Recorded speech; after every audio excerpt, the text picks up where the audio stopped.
지금부터 10월 11일 주일 가정예배를 시작하겠습니다. 땅의 모든 끝이 여호와를 기억하고 돌아오며 열방의 모든 족속이 주의 앞에 경배하리니 나라는 여호와의 것이요 여호와는 열방의 주제심이로다. 아멘. 우리 함께 사도신경 하심으로 신앙 고백을 하겠습니다. 전능하사 천지를 만드신 하나님 아버지를 애가 믿사오며 그 외아들 우리 주 예수 그리스도를 믿사오니 이는 성령으로 잉태하사 동정녀 마리아에게 나시고 본디오 빌라도에게 고난을 받으사 십자가에 못 박혀 죽으시고 장사한 지 사흘 만에 죽은 자 가운데서 다시 살아나시며 하늘에 오르사 전능하신 하나님 우편에 앉아 계시다가 저리로서 사한 자와 죽은 자를 심판하러 오시리라. 성령을 믿사오며 거룩한 공회와 성도가 서로 교통하는 것과 죄를 사하여 주시는 것과 몸이 다시 사는 것과 영원히 사는 것을 믿사옵나이다. 아멘. 우리 함께 찬송 부르시겠습니다. 함께 하실 찬송은 49장입니다. 49장 찬송 부르시겠습니다.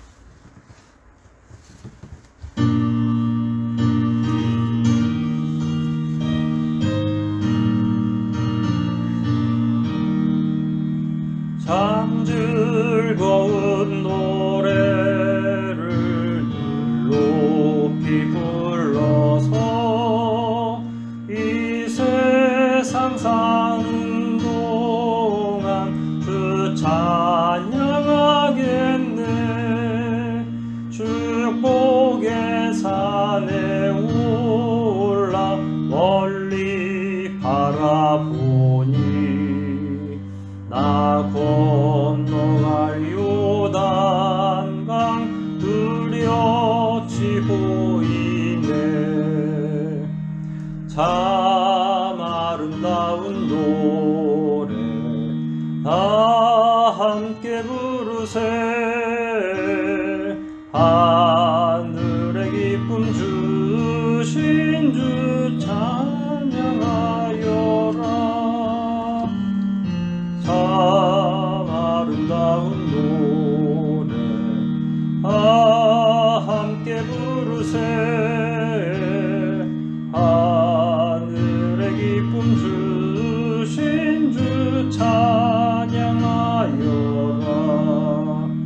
참 즐거운 노래를 높이 불러서 내 영혼 구원하신 주 찬양하겠네. 땅 위의 성도들이 부르는 노래에 저 하늘의 천사들 다 화답하겠네. 참 아름다운 노래 늘 높이 부르세. 하늘의 소망 주신 주 찬양하여라.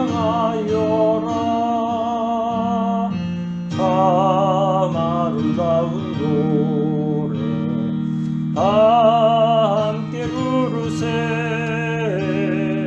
하늘의 기쁨 주신 주 찬양하여라. 참 즐거운 노래를 높이 불러서 만왕의 왕 되신 주 나 찬양하겠네.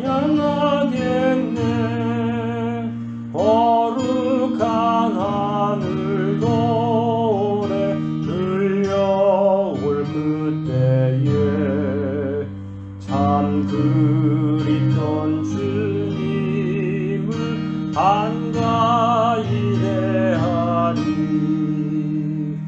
참 아름다운 노래 늘 높이 부르세. 하늘의 소망 주신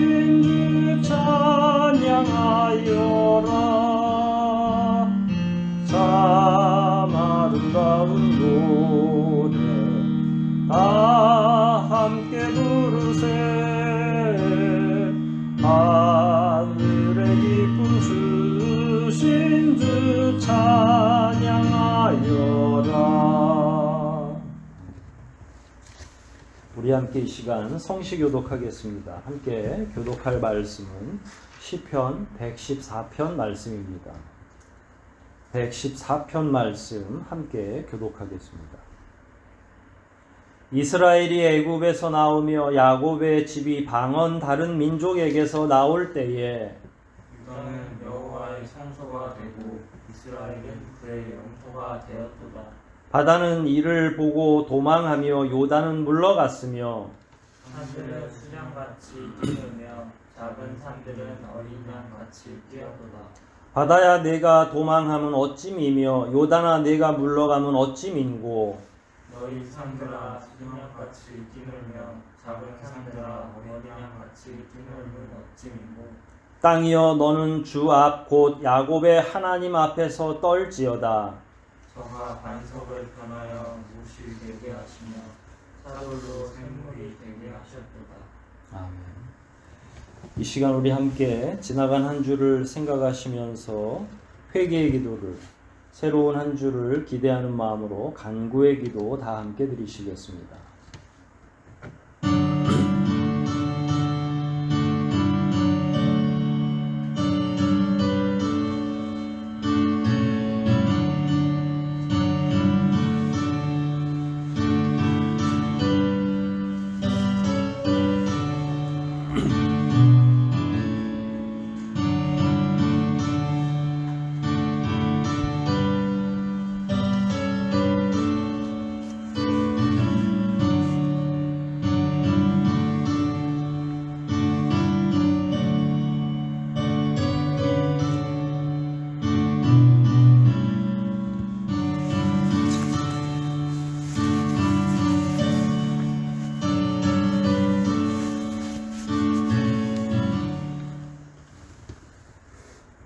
거룩하신 하나님의 귀한 은혜를 받아 오직 주의 자녀로서 부끄럼 없이 살기를 소원하는 마음은 저희에게 있으나 여전히 연약한 육신과 심령으로 인하여 하나님을 근심케 하는 삶을 또한 살았던 것을 다시 한번 주님 앞에 회개하고 용서를 구하오니 부족한 저희들의 삶을 다 예수 그리스도의 보혈로 사하여 주시고 오직 새롭게 시작하는 이 한 주간에는 성령을 힘입어 더욱더 능력 있는 그리스도인으로 살아가게 도와주시옵소서.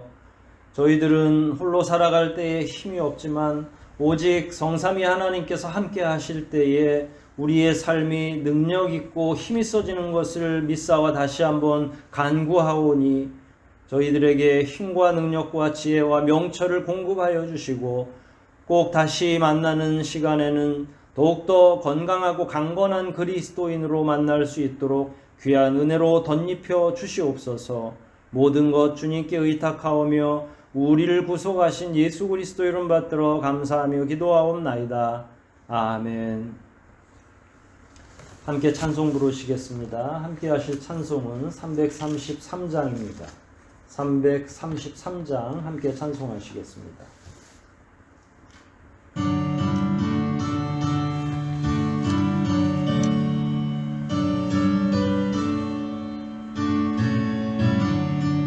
날마다 주와 보성여 그 크신 사랑 버리고 방탕한 길로 가다가 어머니 기도 못 잊어 나 집에 돌아갑니다. 어머니 기도 못 잊어 새 사람 되어 살려고 나 집에 돌아갑니다. 메마른 들과 험한 산 알 바를 몰라 헤매며 영죽게 돼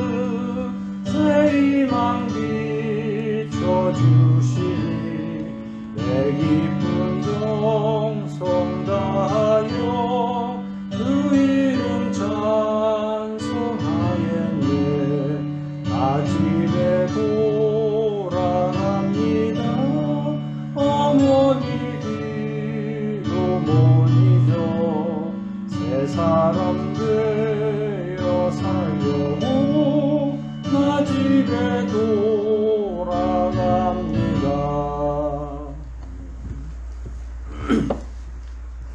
교회 소식 알립니다. 아직도 여전히 코로나 사태로 우리가 멀리 떨어져서 예배하는데 여러모로 부족하고 어려움이 있지만 본인의 개인 경건을 잘 가다듬고 하나님 안에서 더욱더 경건한 삶으로 연결되시기를 바랍니다. 우리 지금 현재 정양숙 권사님도 또 강성봉 권사님도 지금 입원해 계십니다. 정양숙 권사님은 다행히 수술이 잘 되셔서 회복 가운데 있고, 강성봉 권사님은 아직 그 경과를 더 지켜봐야 할 상황입니다. 계속 기도해 주셔야 하겠다고 생각을 하고요. 또 우리 신점심 집사님이나 이한나 권사님 같은 경우도 연약하고 지병이 있으셔서 많은 분들의 기도가 필요합니다.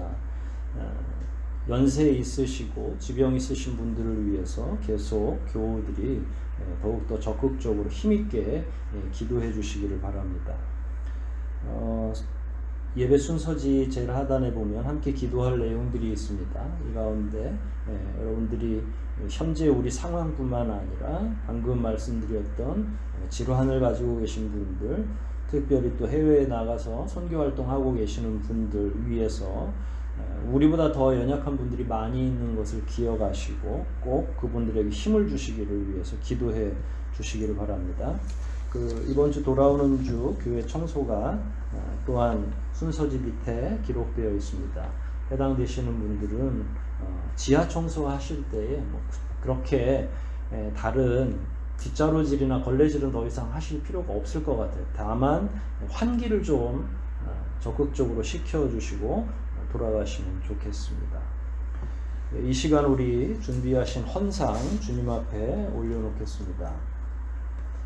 각 가정에서 드려진 헌상은 교회 오실 때 같이 함께 내주시면 감사하겠고, 온라인으로 전달해도 상관없습니다. 마음 가시는 대로 편하신 대로 헌상해 주시면 감사하겠습니다. 우리 한번 기도하시겠습니다. 자비하시고 공의로우신 하나님 아버지, 지금 현재 대한민국뿐만 아니라 전 세계에 코로나 사태로 인하여 오랜 기간 함께 예배하지도 못하고 각자 떨어져서 이렇게 영상으로 온라인으로밖에 예배할 수 없는 이 상황에 저희들이 과연 저희들의 개인적 삶을 되돌아보고 주님 안에서 공동체를 이루어 나가는 이 일에 관해 더 깊이 묵상하게 도와주시고, 이런 시절에 주의 참된 그리스도인들은 어떻게 하며 살아가야 되는지 더욱더 지혜와 명철을 허락하여 주시기를 원하옵나이다. 이미 한국 교회 안에 이런저런 여러 가지 의견들이 있고, 교회가 어떻게 해야 되는지에 관해서도 의견이 하나로 통합되지 못하고 있사옵나이다. 하나님께서 우리에게 지혜와 명철을 주셔서 이런 어려운 기간을 보내는 한 교회와 공동체로서, 그리고 사회적 책임을 감당하고 있는 공동체로서 부족함이 없도록 저희에게 지혜와 명철을 더하여 주시고, 저희들이 아버지를 잘 섬기는 것 이상으로 이웃을 사랑하는 그 일에 집중할 수 있도록 저희들에게 용기와 힘을 공급하여 주시옵소서. 이 시간 저희들이 주님 앞에 기뻐하는 마음으로 헌상을 돌려놓습니다. 본인의 쓸 것을 염려하지 않고 오히려 교회를 생각하고 복음사역을 생각하여 전적으로 희생하고 헌신하는 마음으로, 충성하는 마음으로 주님 앞에 헌상을 돌려놓는 우리 모두의 손길을 아버지께서 귀히 여겨주시고, 그들의 삶이 오히려 하나님 앞에 드리고, 특별히 하나님 앞에 모든 것들을 아낌없이 헌상할 때에 과도하게 자기를 위해 물질을 쌓아놓고 사용할 때보다 훨씬 더 윤택하고 더욱더 아버지께서 복 내려주시는 삶으로 변화할 수 있도록 은혜를 덧입혀 주시옵소서. 11조로 감사의 예물로 또 여러 제목의 헌상으로 드려진 이 모든 헌상들이 주의 나라를 확장하고 참으로 어려운 이 시대에 뭇 백성들을 살리는 일에 사용될 수 있도록 도와주시고 특별히 연약한 우리 교회를 주님께서 굽어 살펴주셔서 이런 어려운 시절에 더 큰 어려움 경험하지 않도록 도와주시옵소서. 지금 이 시간 각 처에서 예배하고 있는 우리 교우들 한 사람 한 사람을 아버지께서 붙들어 주시기를 원하옵나이다. 여러 면에서 불비한 가운데 불편함을 감수하고 예배를 이렇게밖에 드릴 수 없지만 그럼에도 불구하고 하늘소망교회 교우들이 더욱더 그 믿음이 견고해지고 아버지께 집중하고 교회 안에서나 또 혹은 대사회적으로 자기에게 맡겨진 의무와 사명을 잘 감당하는 귀한 이 시대의 주님의 자녀들로 더욱 견고하게 굳세게 설 수 있도록 은혜를 베풀어 주시옵소서. 저희들의 몸은 멀리 떠나가 있고 떨어져 있지만 성령께서 하나로 매는 그 은혜 가운데 저희들이 더욱더 돈독해지고 하나님 안에서 염려하며 기도할 수 있는 줄을 믿습니다. 저희들에게 특별히 성령의 교통을 허락하여 주셔서 공간적으로는 함께하지 못하지만 영적으로 늘 함께하고 위하여 서로 기도하고 오직 주님의 자녀들이 강건하기를 소원하는 마음들이 저희 가운데 더욱 풍성해질 수 있기를 소원합니다.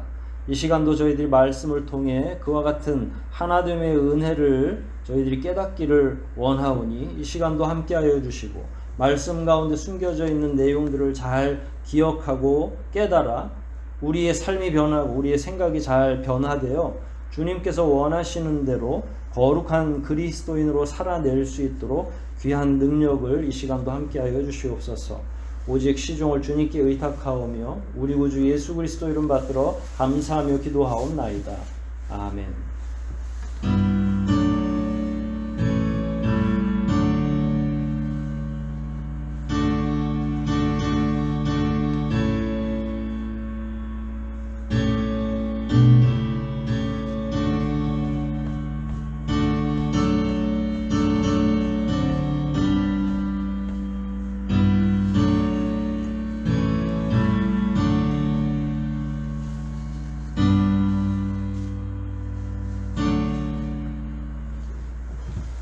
우리 함께 성경 말씀 찾아서 읽도록 하겠습니다. 오늘 우리가 함께 읽을 말씀은 구약 성경 욥기 5장입니다.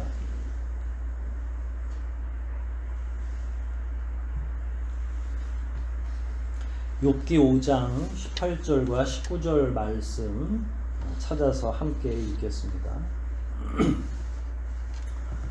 구약 성경 욥기 5장 18절로 19절 두 구절입니다.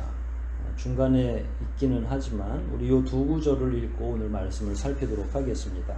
저와 여러분들이 합독을 하겠습니다. 18절 19절을 같이 한 목소리로 읽겠습니다. 자, 읽기를 시작하겠습니다. 하나님은 아프게 하시다가 싸매시고 상하게 하시다가 그 손으로 고치시나니 6가지 환난에서 너를 구원하시며 7가지 환난이라도 그 재앙이 네게 미치지 않게 하시며. 아멘. 우리가 치유하시는 하나님이라고 하는 주제로 구약성경부터 다시 한번 쭉 살펴보고 있습니다. 지난주까지 우리가 계속 족장들의 삶을 살펴보고 있는 중에 있습니다. 이 족장들과 동시대의 사람 중에서 특히 아브라함과 동시대라고 알려져 있습니다만 동시대 사람 중에 한 사람이 바로 욥이라고 하는 사람이 있습니다. 욥에 관해서는 이제 이 성경 전체를 다 읽고 우리가 공부하기는 어려워할지라도 대충 그 사람이 어떤 사람이고 하나님께서 그를 어떻게 다루어 주셨는지 그리고 사탄이 그를 어떻게 힘들게 했는지 정도의 이야기는 대략적으로 알고 있습니다. 워낙이 유명한 이야기들이 그 가운데 많이 포함되어 있기 때문이라고 생각을 합니다. 그래서 오늘은 창세기에 나와 있는 그 족장들과 같은 시기에 살았던 동시대의 인물인 욥을 통해서 과연 하나님이 그의 인생에 어떻게 개입해 주셨는지를 좀 살펴보려고 합니다. 우리가 알고 있듯이 욥은 굉장히 신앙이 깊은 사람이라고 알고 있습니다. 신앙도 깊고 또 재산도 상당히 많이 있습니다. 욥기 1장 전반부를 보면 그가 가진 재산들, 특히 가축들이 엄청나게 많이 있다는 것을 기록하고 있습니다. 뿐만 아니라 자녀도 상당히 많이 보아서 물질적으로나 가정적으로 또 여러 면에서 남들의 부러움을 살 수 있는 사람입니다. 7남 3녀를 두었으니까 10명의 자녀를 두고 또 경제적으로도 부족함이 없었으니까 어떻게 보면 아브라함보다 훨씬 몇 배나 더 잘 살던 그런 사람이라고 할 수 있습니다.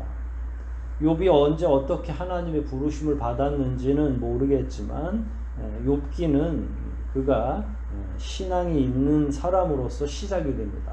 아브라함은 아무것도 알지 못하던 자를 하나님이 부르셔서 그에게 구원의 은혜를 베푸셨다면 욥은 그보다 훨씬 더 오래전에 믿었던 것으로 이렇게 보여집니다.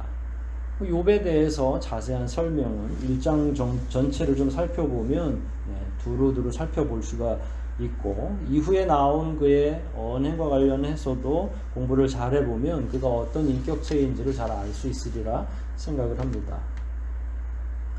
이런 욥이 등장하고 그 다음에 이제 하나님이 일종의 어전회의 같이 감당하고 계시고 그때에 하나님의 사람들과 사단이 동시에 이렇게 하나님을 아련하게 되죠.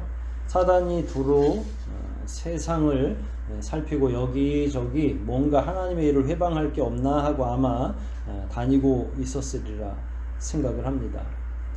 하나님께서는 그 사단을 보고 아마 의도적이셨는지는 모르겠지만 욥에 관한 이야기를 하십니다. 물론 사단도 욥에 관해서 알고 있었겠죠. 하나님만 아시는 게 아니라 사탄도 악한 능력을 가지고 있으니까 두루두루 이 세상에서 사람들이 어떻게 살고 있는지를 충분히 알고 있었으리라 생각을 합니다. 아마 하나님께서는 자랑하실 요량으로 사단에게 욥 이야기를 하셨을 수도 있다고 저는 생각을 합니다. 그때에 사단이 반문하죠. 하나님께서 만일 그에게 부욕해 하시지 않았다면 먹을 거나 입을 거나 혹은 살아갈 수 있는 그 모든 수단들 그것도 뭐 조금도 아니고 엄청나게 부유한 삶을 그에게 허락해 주지 않으셨다면 그가 과연 하나님이 말씀하시는 것처럼 의롭고 또 신앙이 깊었을 수 있었겠습니까? 라고 사탄이 일종의 반론을 제기하게 되죠. 물론 하나님께서는 이 의견에 동의하지 않으십니다. 왜냐하면 그런 것 없이도 욥은 충분히 하나님을 사랑하고 섬길 수 있는 그런 사람이라고 하나님은 알고 계셨기 때문에 그렇습니다. 결국은 이런 내용 가운데 이제 사탄이 욥을 시험에 빠지게 하죠. 그러나 하나님께서는 그의 몸을 치지 못하도록 약조를 하시고 나머지 모든 과정들에 대해서는 사탄이 할 수 있는 대로 그냥 놔두는 겁니다. 사실 우리는 이 하나님과 사탄 사이의 대화에서 자주 놓치고 있는 내용이 하나가 있는데 여기서 사탄이 이야기하는 그 의견에 대해서 우리가 좀 묵상을 해봐야 될 것 같습니다. 하나님께서 욥을 유의해 보았느냐라고 사탄에게 물었을 때 사탄은 하나님께서 많은 것을 주고 부유하게 하셨기 때문에 하나님을 잘 섬긴다라는 요지로 하나님께 고했죠. 1장 10절에 나와 있는 말씀입니다. 그런데 우리도 사실은 이면적으로 생각할 때는 자주 이런 생각을 하죠. 우리 생각도 가끔 이와 유사할 때가 많이 있습니다. 하나님께서 복을 주시고 마음속에 뭐 이런 거 저런 거 어려움이 없으니까 편안하니까 하나님도 잘 섬기는 거지 이렇게 생각을 할 때가 있다는 거예요. 부요한 분들이 하나님을 잘 섬길 때는 대부분 우리가 생각할 때 아유 그렇게 복을 받았는데 당연히 하나님께 충성하는 게 뭐 그렇게 특별한 일이야 라고 생각한다는 거죠. 그리고 이 말은 조금만 이렇게 교차시켜서 생각을 해보면 결국은 믿음이 있으면 물질의 복을 받는 것 아닌가라는 생각으로도 충분히 발전할 수 있게 되죠. 그러나 이런 구조는 사실은 항상 등식이 형성되는 건 아닙니다. 설정될 수가 없죠. 믿음이 아무리 좋아도 끝내 가난하게 사는 분들도 상당히 많이 있잖아요. 그러니까 사탄이 이야기하는 이 내용은 실제로 존재할 수도 있지만 하나님이 귀한 은혜를 많이 베풀어서 그 믿음이 더욱 견고해질 수도 있지만 반대로는 그렇지 않다는 이야기입니다. 가난하면서도 거룩한 사람이 얼마나 많이 있습니까? 끝까지 이 세상에서 물질의 복을 받지 못하고 가난하게 살면서도 하나님을 위해서는 최선을 다해서 사는 사람들이 상당히 많이 있습니다. 오히려 부유한 사람보다 가난하게 살면서 하나님을 끝까지 잘 섬기는 사람의 수가 보편적으로 따져보면 더 많지 않겠습니까? 부자는 사실은 이렇게 절대적으로 부유한 사람들은 인구 가운데 그렇게 많이 차지하지 않아요. 그런 걸 놓고 봐도 사실은 사탄의 이 이야기는 맞지 않죠. 오늘날 선교 현장, 오늘날 뿐만이 아니죠. 예전부터 선교 현장을 이렇게 들여다보면 본인의 생명을 드릴 각오로 선교 현장에 다 선교사들이 가게 되죠.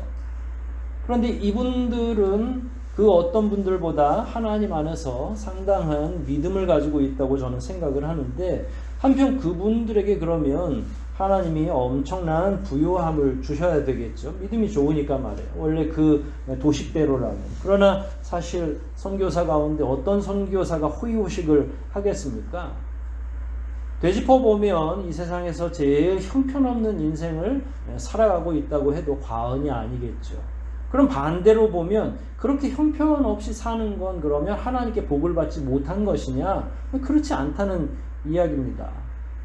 사람이 가지고 있는 물질과 신앙을 교차해서 설명할 수는 없다는 이야기입니다. 하지만 사탄은 그렇게 치부해 버린다는 거죠. 그래서 그런지 우리가 사탄의 그런 의견들을 자주 우리 마음속에 품을 때가 있죠. 그래서 아까 말씀드린 것처럼 아이고 많이 가지고 있으니까 하나님께 많이 받았으니까 또 충성도 많이 하겠지 뭐 많이 받은 그 덕에 하나님 앞에 충성하는 게 뭐 대수냐 이렇게 질문할 수 있지만 실제로 삶이라는 게 그렇지 않습니다. 오히려 연약하고 가난하게 사는 분들이 하나님께 훨씬 더 순종적으로 일하고 하는 면도 얼마든지 더 많이 찾아볼 수 있기 때문에 그렇기도 하고 믿음과 물질의 복은 등호가 성립하지 않는다. 전혀 다른 차원의 일이라는 거죠. 사탄이 이렇게 만약에 계속 지속적으로 의견을 가지고 있다면 그건 믿음이 있는 자 입장에서는 굉장히 화날 일이죠. 하나님이 복을 내려주셔서만 내가 더 믿고 헌신하고 하나님 앞에 나의 전심을 다 드리는 게 아니라 그것 주시지 않아도 연약해도 심지어 내 몸 구석구석이 다 부족하고 힘들어도 또 감사하고 하나님께 나아가는 것은 별개의 문제 아니겠느냐 하는 겁니다. 세상이 말하는 물질의 복이 없어도 참된 신자들은 하나님을 깊이 신뢰하고 그분에게 우리의 믿음을 잘 표현할 수 있는 겁니다. 구약 성경에 그렇게 분명히 기록하고 있죠. 무화과 나뭇잎이 마르고 포도열매가 맺히지 않고 외양간에 송아지가 없어도 우리는 여호와를 즐거워한다라고 하는 게 참 신앙의 가장 기본 아니겠습니까? 따라서 사탄이 이야기하는 건 이런 신앙의 기본 원칙을 다 깨트려 버리는 거고, 우리 마음속에 있었던 그런 유사한 내용의 생각들도 사실은 하나님 중심적인 성경적 생각이 아니라 사탄이 우리에게 심어준 그런 생각들이라고 저는 생각을 합니다. 이런 내용들을 이야기하는 게 사실은 욥기의 중요한 테마 가운데 하나라고 생각을 합니다. 다시 이제 본문으로 들어가서 사탄이 결국은 욥을 시험하게 되죠. 우리가 잘 알고 있는 것처럼 자녀들도 또 재산도 모두 다 사라져 버립니다. 한날 한시에 재산도 다 잃고, 불행을 알리러 종들이 연달아서 뛰어 들어오죠. 앞에 종이 채 지금까지 있었던 불행을 다 말하기도 전에 다음 종들이 간신히 목숨만 부지하고 달려와서 재산을 빼앗긴 것 혹은 자녀들이 죽임을 당한 것에 대해서 계속 보고를 하게 되죠. 자녀 하나만 죽는 것이 아니라 10명의 자녀가 다 죽게 되는 겁니다. 엄청난 충격이 있었겠죠. 근데 그럼에도 불구하고 1장, 2장 내용의 흐름을 보면 욥은 자기의 입술로 하나님께 범죄하지 않았다고 이야기를 합니다. 물론 이때까지만 해도 자녀들이나 혹은 재산은 다 빼앗겼지만 욥이 악창을 앓지는 않았죠. 왜냐하면 하나님께서 욥의 몸에는 손을 대지 못하도록 하셨기 때문에 그렇죠. 사탄이 이번에도 도발을 하죠. 욥이 만일 자기 몸을 힘들게 하면 욥도 반드시 하나님 앞에 불경스럽게 굴 것이다. 그의 믿음은 형편없이 떨어질 것이다 라고 이야기를 하죠. 그래서 결국 어떻게 합니까? 하나님께서 생명에는 지장이 없도록 하고 다소간의 불편은 줘도 된다라고 하는 거죠. 그리고 결국 어떻게 됐어요? 이제 욥의 몸에 악창이 나기 시작하는 거죠. 이게 강력한 피부병이라고 생각하시면 돼요. 궤양이 막 생기는 거예요. 피부에 긁거나 해서 생긴 게 아니라 사탄이 아예 저주처럼 그 몸에 구멍을 내고 거기서 진물이 나오거나 고름이 나오거나 하게 하는 거죠. 막 욥은 이런 고통을 너무 견디기가 어려우니까 깨진 돌조각, 기와조각을 가지고 자기의 몸을 막 긁어야 될 정도로 심각한 고통을 호소하고 있었습니다. 그리고 결국 그 시간이 지나면서 아내도 욥을 향해서 빈정거리게 되고 그 본인도 상당히 그 짧은 시간 안에 자기에게 닥쳐오는 모든 고난에 대해서 여러 가지 고민을 했던 모양입니다. 그가 고민했던 내용들을 세상에 이렇게 막 드러나도록 이야기한 게 이제 3장의 내용입니다. 욥은 결국은 하나님을 향해서 굉장히 쏟아붓게 되지요. 그 몸에 악창이 생기고 나서 욥은 자기가 태어난 사실에 대해서 저주를 하죠. 그래서 3장 전체 내용은 욥기에서 가장 충격적인 욥의 발언들, 그의 생각을 듣게 됩니다. 그리고 나서 욥의 친구들이 다 오게 되죠. 그 과정 중에 온 겁니다. 세 사람이 친구가 오는데 대만의 엘리바스라는 사람이 오고요. 또 수아의 빌닷이라는 사람이 오고 나아마의 소발이라는 사람이 옵니다. 어느 정도 친구였는지는 모르지만 그들의 변론의 내용으로 봐서는 같은 믿음을 가지고 있었던 자들이 분명합니다. 욥을 향해서 야단치기도 하고 설득하기도 하고 끊임없이 하나님의 말씀에 대해서 서로 변론하기도 하고 여하튼 이런 친구들 셋이 왔는데 욥이 당한 그 참담한 현실, 자녀들이 모두 10명이 있던 자녀들이 전부 죽었잖아요. 그리고 모든 재산이 다 사라졌고요. 그리고 그것도 모자라서 욥의 상태는 어떻습니까? 모든 그야말로 이 세상에 없는 것 같은 궤양을 앓으면서 자기의 태어난 것을 막 저주하고 있는 거죠. 이런 상황에서 이 상황이 얼마나 참담했는지 이 세 친구와 욥은 일주일이 지나도록 아무런 대화도 하지 않았습니다. 뭐 대화를 할 수가 없는 거죠. 실제로 우리도 누군가의 아픔을 이렇게 옆에서 지켜봐야 할 때에는 뭐 사실 몇 마디 위로로서는 안 되는 그런 상황들, 참담한 상황을 직면하기도 합니다. 그래서 그냥 같이 말없이 안아줄 수밖에 없는 그런 상황을 경험하는 것처럼 욥의 이 세 친구도 욥을 찾아와서 할 말을 완전히 잃은 거고, 욥이 얼마나 고통을 당하고 있었는지 7일 동안 욥을 건드릴 수가 없는 거죠. 그리고 나서 그 기간이 다 지나고 나서 욥이 발언을 한 것이 바로 아까 말씀드렸던 3장입니다. 3장의 전체 내용을 요약하자면 욥이 지속적으로 계속 이런 얘기를 합니다. 차라리 내가 이 세상에 태어나지 않았다면 이라는 그런 말로 하는 거죠. 세상에 태어나지 않았으면 자기가 이런 모든 고통스러운 일을 경험하지 않았을 것이다 라는 얘기예요.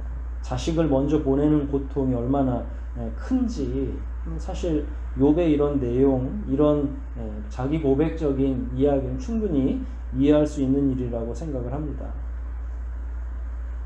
그런데 또 반대로 생각해 보면 욥은 자기가 부유할 때는 한 번도 이렇게 생각하지를 않았죠. 사실 인간이 살아가는 이 세상에서의 철학이라고 하는 건 부유할 때나 혹은 아무것도 없이 완전하게 모든 것들이 망해 있을 때는 동일한 철학이 유지가 돼야 되는 거죠. 그게 사실은 심지 있는 신앙이라고 할 수 있다면 욥은 이런 문제의식을 한 번도 부유할 때는 느끼지 못했죠. 엄청나게 부유한데 차라리 내가 이 세상에 안 왔으면 하고 생각할 까닭이 없잖아요. 그런데 이번 어려움을 겪으면서 욥은 자기 자신을 들여다보기 시작했고 자기 내면의 소리를 한 거죠. 이런 소리는 사실은 다른 옆에 있는 신앙인이 들었으면 굉장히 불경스러운 이야기나 혹은 믿음 없는 소리로 들리겠죠. 그래서 4장부터 쭉 연속적으로 욥의 친구들이 욥을 향해서 이게 이제 뭐 비난조도 있고 공격하는 것도 있고 또 나름대로 본인들이 깨달았던 내용을 쭉 이야기하는 것도 있는데 엘리바스가 제일 먼저 그런 이야기를 욥을 향해서 하는 거죠. 야단치는 건지 뭐 여하튼 그렇습니다. 이 엘리바스부터 시작해서 여러 친구들이 이야기하는 내용들은 오늘 본문도 4장부터 시작해서 5장도 엘리바스가 이야기한 건데 뭐 어떤 내용은 사리에 맞는 내용도 있고요. 신앙적인 내용도 있습니다. 그런데 어떤 내용은 신앙적이지 않은 내용도 그 가운데 포함되어 있어요.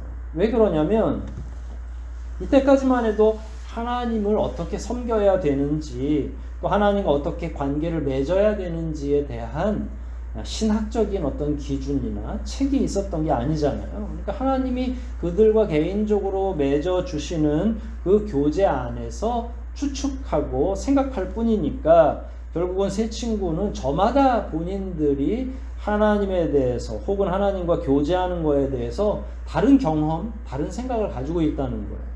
욥은 욥대로 그리고 이 세 친구는 세 친구대로 자기들이 깨달은 걸 이야기하는데 물론 이제 38장 39장부터 하나님이 등장하셔서 이들에게 야단을 치시죠.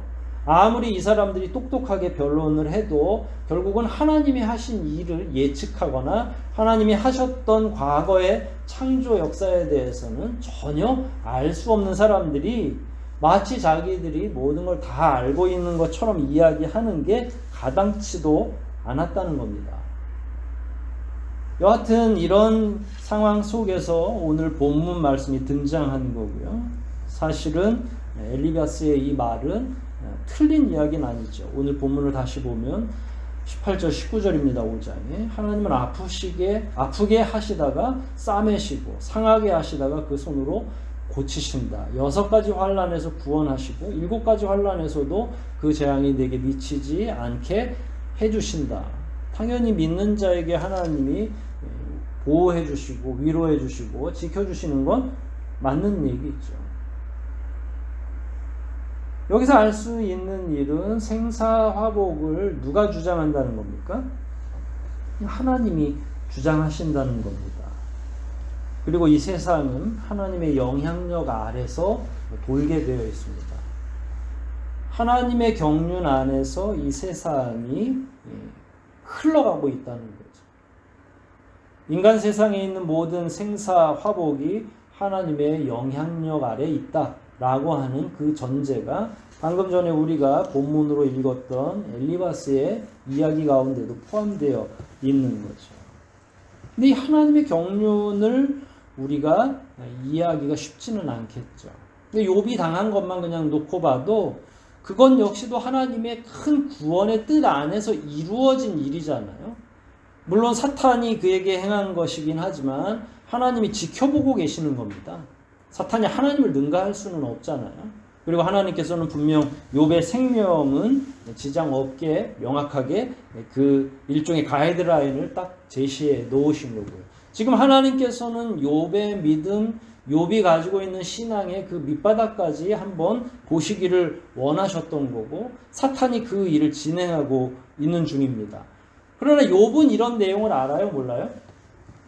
전혀 모르죠. 이걸 소위 하나님의 구원의 경륜이라고 얘기하는 겁니다. 하나님께는 세밀하고도 위대한 우리 각자를 향한 구원의 경륜이 있는데 우리는 한 기간만 놓고 보면, 특히 현재 당하는 어려움만 놓고 보면 이게 잘 구분이 안 되죠. 이게 저주인 건지 하나님의 구원의 경륜인 건지를.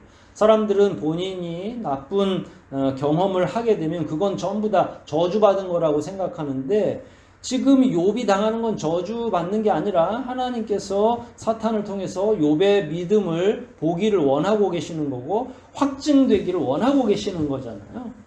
이건 저주하고는 전혀 상관이 없는 거죠. 근데 그럼에도 불구하고 욥은 자기의 태어난 날을 저주한다고 그랬잖아요. 그러니까 하나님의 구원 경륜을 온전히 이해하는 사람은 이 세상에는 없다. 특별히 현실적으로 당하는 어려움 가운데에서 이 모든 것이 하나님의 뜻이구나라고 이해하고 다른 사람들과 그런 내용을 얘기하기까지는 상당한 신앙적인 힘이 필요하겠다라는 생각을 하게 된다는 거죠.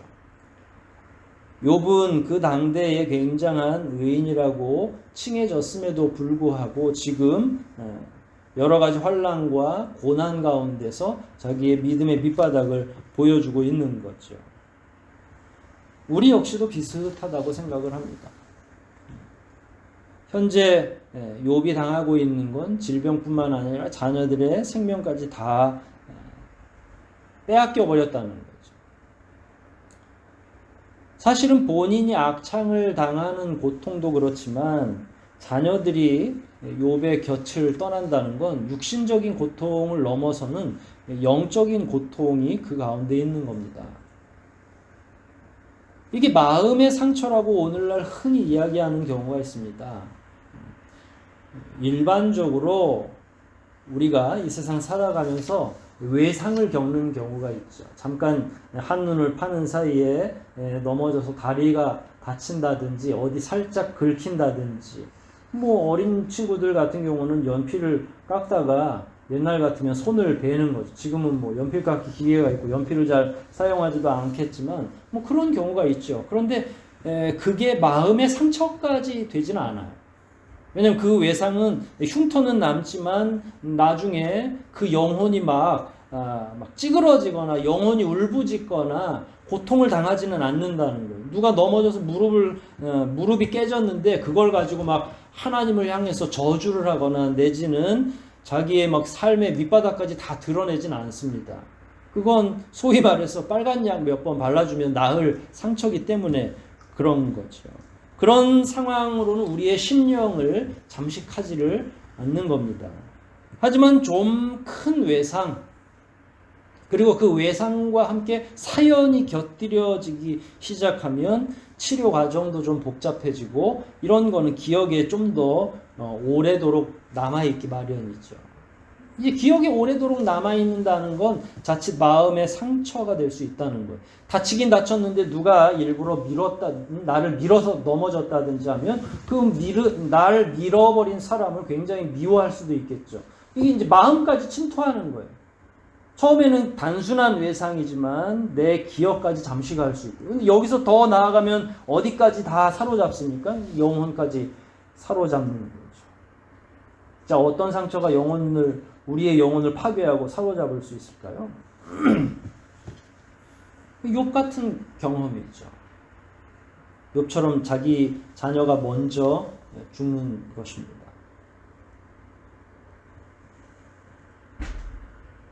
남의 자녀가 됐든 내 자녀가 됐든 다 비슷하게 느껴질 테지만 사실은 욥의 자녀가 10명이나 죽었다고 우리가 이야기를 통해서 들을 때에 우리는 상당히 객관적으로 그 사건을 이해하려고 합니다.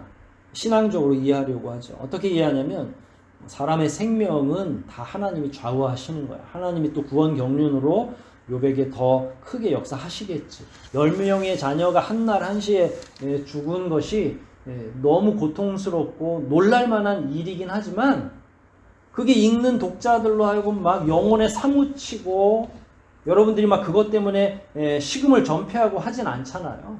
굉장히 객관적이돼요. 남의 일일 때에는.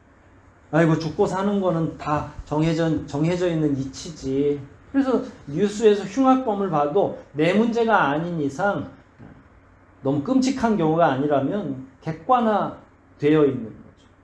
근데 10명 아니라 하나일지라도요. 내 얘기가 될 때는 이 문제가 완전히 달라지죠.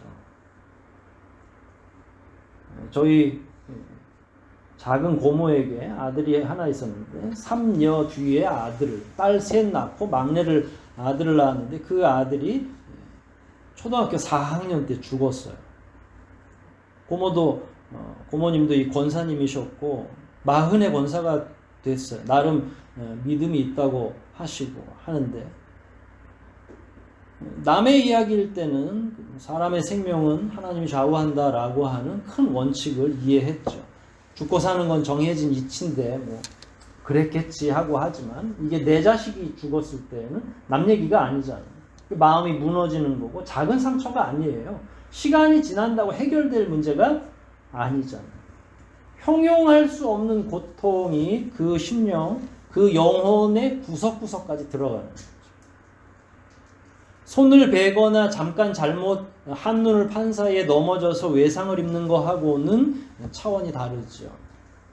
우리 주변에 혹시 자녀를 먼저 보낸 분이 있다면 가까운 가족을, 그것도 더 어린 가족을 보낸 분이 있다면 이렇게 되면 거의 회복하기가 어려운, 이건 나중까지 고통스러운 기억으로 남아있을 확률이 많이 있습니다. 이렇게 되면 신앙은 물론이고 하나님도 배반하는 게 가능해지는 거죠. 그래서 욥기 3장은 남의 일로 보면 우리 입장에서 욥을 비난하거나 아이고 욥의 믿음도 거기서 거기구나 라고 생각할 수도 있겠죠. 그러나 이게 만일 나에게 닥쳐온 문제라면 3장이 전체적으로 다 이해가 될 겁니다. 여러분 가운데 누가 만일 자녀를 먼저 하나님 곁으로 보낸다면 그렇게 원망할 수 있죠. 내 마음의 고통이 너무 강력하기 때문에 내가 태어나지 않았으면 이런 불행들이 연속적으로 생기지 않았을 텐데, 이런 불행을 맛보지 않았을 텐데 라고 얘기했을 거라는 겁니다. 이런 영혼의 상처는, 영혼까지 파고드는 상처는 얼마나 오랫동안 우리를 잠식할 수 있을까요? 이게 해결이 되지 않으면 지속적으로 우리를 괴롭히겠죠. 하나님과 우리 사이의 관계는 물론이고 인간과 인간 간의 관계도 다 파괴가 됩니다. 욥기를 쭉 읽어보면 아시잖아요. 욥이 굉장히 도발적으로 이야기하고 나머지 친구들도 욥을 공격하기 시작을 합니다. 이런저런 변론으로 끊임없이 서로 공격하고 주고받죠. 논쟁을 벌이는 겁니다. 관계가 그렇게 쉽게 깨어지는 거예요. 회복할 수 없을 정도. 인간 사이의 관계도 회복하기 어려울 것이고, 이렇게 되면 하나님과 욥 사이의 관계도 만약에 방치된다면 어떻게 되겠어요? 회복되지 않겠죠. 그럴 때 욥은 어떻게 치유가 돼야 되겠습니까? 쉬운 말로 하면 당연히 믿음으로 해결해야겠죠. 그리고 더 쉽게 얘기하면 고통을 주신 분이, 고통을 허락하신 분이 하나님이니까 하나님께서 다 온전히 해결해 주실 거를 믿어야지 뭐 이렇게 얘기하죠. 그런데 잘 아시다시피 그건 절대로 그 연약한 사람, 아픈 사람에게는 위로가 되지 않죠. 누군가 이런 고통을 당하는데 여러분들이 옆에 가서 아이고 하나님이 다 해결해 주실 거예요 라고 말할 수 있겠습니까? 위로가 전혀 되지 않는 말이겠죠. 우리의 믿음은 명확히 하나님께서 해결해 주실 거라고 믿지만 그럼에도 불구하고 그렇게 위로하기가 어려운 거예요. 쉽지 않은 문제입니다. 어떻게 해결하면 좋을까요? 엘리바스가 이야기한 오늘 본문처럼 하나님 분명히 상처를 허락하시긴 하지만 다 구원해 주시고 싸매 주시는 분이라는 그 기본적인 믿음 안에서 시작이 돼야죠. 우리는 욥기를 통해서 어떻게 하면 치유하고 회복할 수 있을까? 이런 영혼까지 파고드는 고통 가운데에서 어떻게 하면 헤어나올 수 있을까를 좀 고민해 볼 필요가 있다는 생각입니다. 그럼 어떻게 해결할 수 있을까? 제일 먼저 저는 3장에서 좀 통찰을 얻어야 되겠다 생각이 듭니다. 욥기 3장. 어떻게 보면 욥의 밑바닥이 다 드러나는 거죠. 그리고 욥기 중에서 가장 저는 인간적인 욥을 발견할 수 있는 게 3장이라고 생각합니다. 저하고 여러분도 이런 심각한 고통에 직면하기 전에는 주일에 와서도 아이고 오셨습니까? 네네 그리고 웃으면서 인사할 수 있고 헤어질 수 있겠죠. 그러나 만일 우리 가운데 한 사람이라도 이런 고난을 겪는다면 그런 일상적인 것도 다 불가능하겠죠. 자기가 왜 하나님을 믿었는지부터 시작해서 이런저런 굉장히 많은 고민이 있을 겁니다. 그런데 저는 훨씬 더 깊이까지 좀 들어가기를 원합니다. 고통의 근원이 그 뿌리까지. 그래서 욥기 3장이 바로 욥의 뿌리라고 생각을 하는 거예요. 자기 자신을 객관화하고 자기가 얼마나 하나님 앞에서 형편없는 믿음을 가지고 있는지. 욥 자기 이야기잖아요. 하나님께 울부짖는 거예요. 하나님이 보시기엔 불경스러워도 여러분 태어나지 말았어야 되겠다라는 건 하나님 앞에 불경스러운 거예요. 부모에게도 불경스럽지만 우리 생명을 주관하는 하나님에게 도전하는 거잖아요. 하나님이 나를 복중에 지으시지 않았다면 이라고 반문하는 거거든요. 그런데 저는 오히려 이런 밑바닥까지 내려가는 고통에 대한 이 경험들, 고통을 들여다보는 경험이야말로 굉장히 중요하다. 여기부터 시작이 되는 거죠. 이게 안 되면 대부분의 믿음을 가진 사람들은 신앙이라는 이름으로 무조건 참고 견디는 거예요.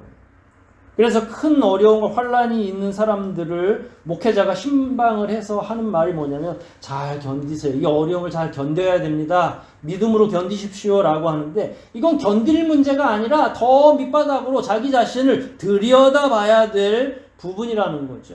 본인의 무지와 연약함, 본인의 그 아주 형편없는 믿음을 발견한다 하더라도 하나님께 울부짖을 필요가 있죠.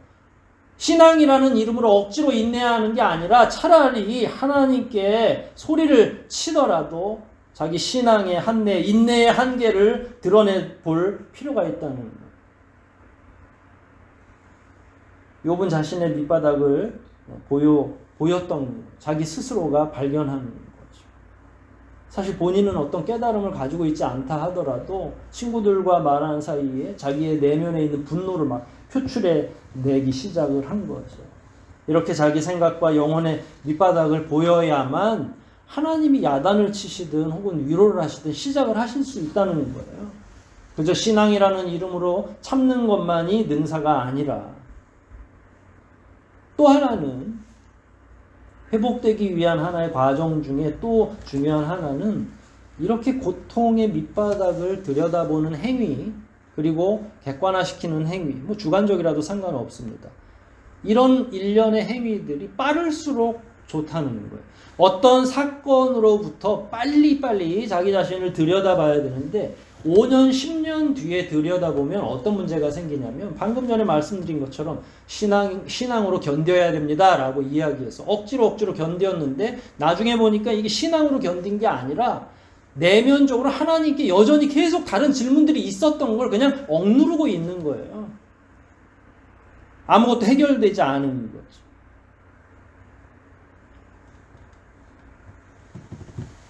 하나님과 나 사이에 아무리 깊은 싸움이 있다 하더라도, 울부짖는다 하더라도 이 고통을 다루는 일은 그 어떤 것보다 빨리 시작이 돼야 되죠. 딱지가 다 앉은 뒤에 시작하는 게 아니라 감정이 생생할 때, 내 고통, 내가 가지고 있는 의문, 이런 것들이 너무 생생해서 잠도 안 오고 막 내 영혼이 갈갈이 찢어지는 것 같은 실제적인 감정들이 살아있을 때 하나님과 대화를 시작하는 거예요. 시간이 지날수록 잘못 치료될 확률이 더 많아지고, 딱지가 앉으면 다음에 수술도 더 어려워지는 거예요. 복구하기가 더 어려워지는 겁니다.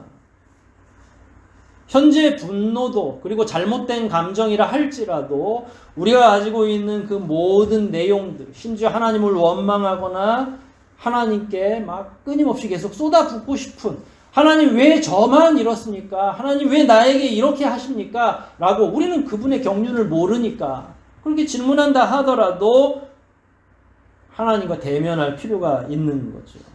그래야 나의 상처가 온전히 보여지기 시작하고 회복되기 시작하는 거죠.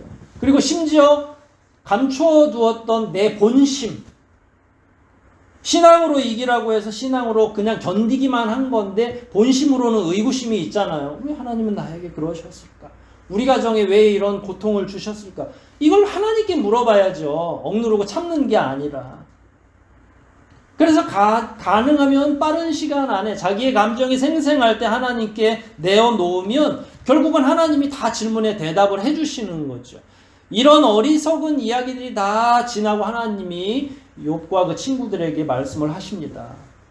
그때 욥의 본심도 회복이 되는 거예요. 하나님을 향했던 그 분노도 다 치료가 되는 거죠. 왜냐하면 자기의 어리석음을 발견하게 되거든요. 그런데 억지로 참아서는 그런 부분이 분명하게 치료가 가능하지 않겠죠. 사실 욥과 관련해서 신학적으로는 더 할 이야기가 많이 있지만 오늘은 그런 시간이 아니니까 욥의 고통의 치유, 회복, 이런 부분들을 우리가 좀 묵상해야 될 줄 생각을 합니다. 성도 여러분들은 어떤 고난을 지금 당하고 있습니까? 어떤 질병을 가지고 계십니까? 말 못할 만한 어떤 내용이 여러분들을 괴롭히고 있습니까? 우리는 그동안 교회에서 대충 하나님의 뜻이라고 얼버무리고 참고 견디라고만 이야기했습니다. 그러나 그게 능사가 아니라고 생각을 하는 거죠. 차라리 하나님의 뜻을 확실히 여쭙고 이야기하는 게 필요하다고 생각이 됩니다. 욥기 후반기에 하나님이 말씀하실 때 사실은 욥과 제일 먼저 욥이 야단을 맞죠. 직접 욥을 하나님이 이름을 거론하시면서 야단치십니다.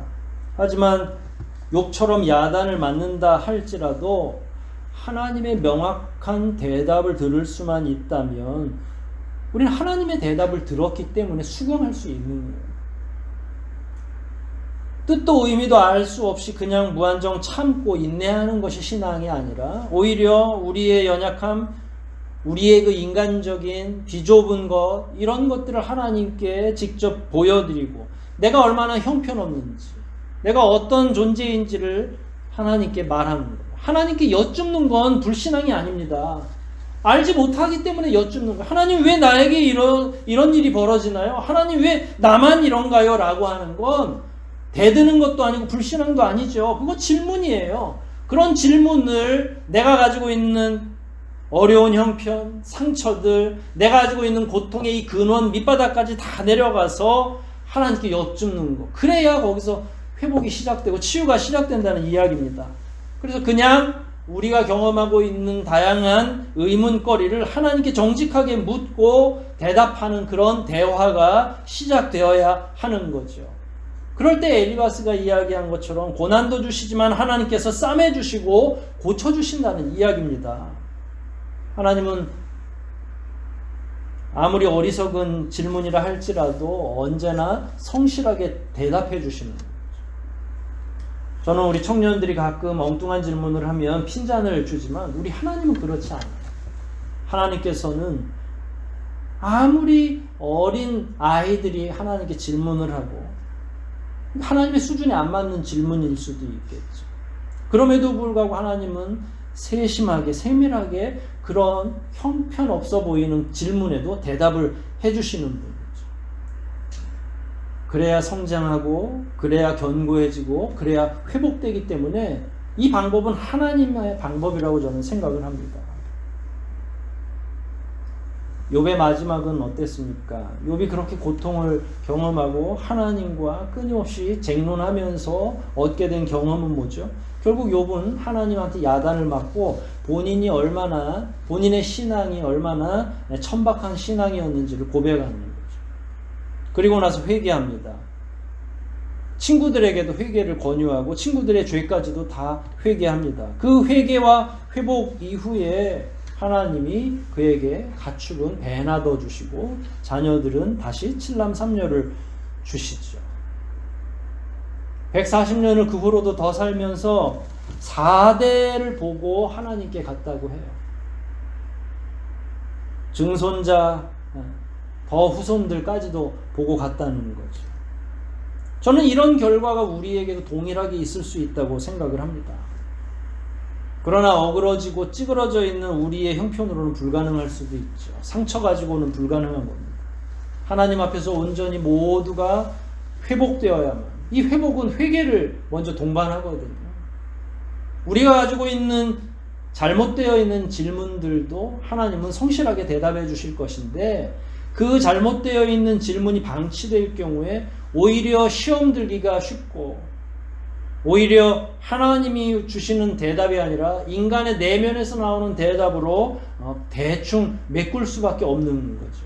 그러나 하나님께 정직하게 말씀드렸을 때, 자기 문제를 스스로 직면하고 여쭐 때 하나님께서는 반드시 치유할 수 있는 길, 그리고 이전보다 더 복된 삶을 주신다는 교훈이 욥기를 통해 우리에게 전달되고 있지 않습니까? 지금 우리가 가지고 있는 고난과 어려움, 고통의 문제, 우리가 가지고 있는 해결되지 않는 여러 질문들을 하나님 앞에 정직하게 내어놓으신다면 반드시 하나님께서 우리의 각자의 질문에 응답해 주시고 우리가 다시 한번 회복될 수 있는 귀한 은혜를 베풀어 주신다고 확신합니다.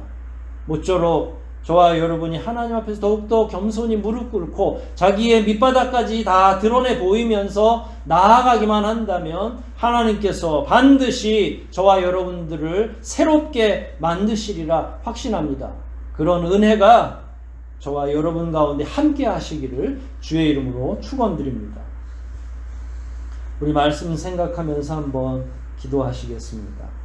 오늘 본문 말씀, 하나님은 아프시게 하시다가 싸매시며 상하게 하시다가 그 손으로 고치시나니 라는 그 말씀에 힘입어 우리가 지금 고민하고 있는 문제, 직면하고 있는 환난과 풍파, 여러 가지 어려운 문제들, 이런 것들을 정직하게 하나님 앞에 내려놓고 하나님으로부터 명확한 답변을 받고, 그래서 하나님과 우리 사이에 어떤 의구심도 생기지 않도록 이 문제가 잘 해결된다면 우리의 앞날 역시 욥의 앞날과 다를 바 없다고 생각을 합니다. 그런 귀한 회복과 치유의 은혜가 우리 가운데 함께 해주시기를 이 시간 간절한 마음으로 기도하시겠습니다.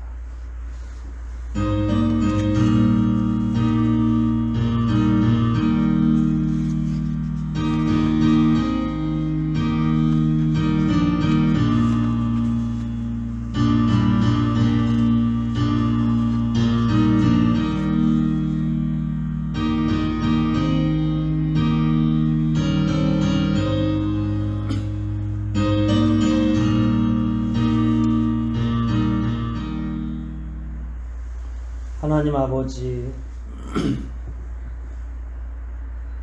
우리가 오랫동안 하나님을 믿고 신뢰한다고 말하면서 실은 우리 내면 속에 예전부터 지금까지 해결되지 않은 많은 문제가 있고, 이 문제들은 오히려 아버지 앞에 정직하게 내놓지 못한 우리의 연약함 때문에 발생한 것이라고 저희들이 생각을 합니다. 하나님, 우리가 직면한 여러 가지 어려움들, 그리고 모든 문제들을 하나님 앞에서 정직하게 고백하고 해결함 받기를 원하오니, 우리의 심령을 괴롭히고 있고 혼란케 하는 그 모든 문제들에 대해서 아버지께서 바른 해답을 해주시기를 원합니다.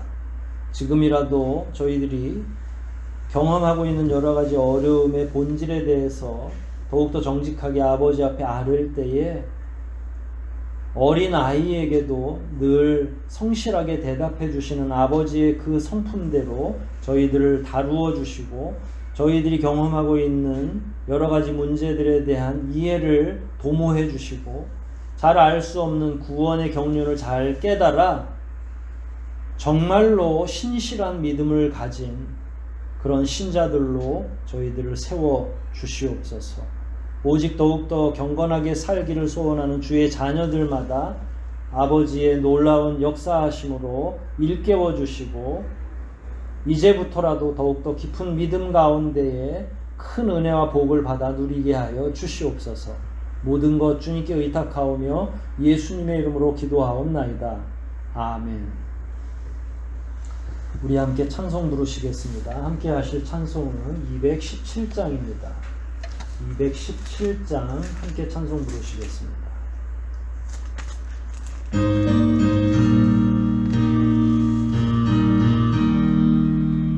주님의 뜻을 이루소서. 고요한 중에 기다리니 진흙과 같은 날 빚으사 주님의 형상 만드소서. 주님의 뜻을 이루소서. 주님 발 앞에 엎드리니 나의 문 속을 살피시사 눈보다 희게 하옵소서. 주님의 뜻을 이루소서. 병들어 몸이 피곤할 때 권능의 손을 내게 펴사 새롭게 하여 주옵소서.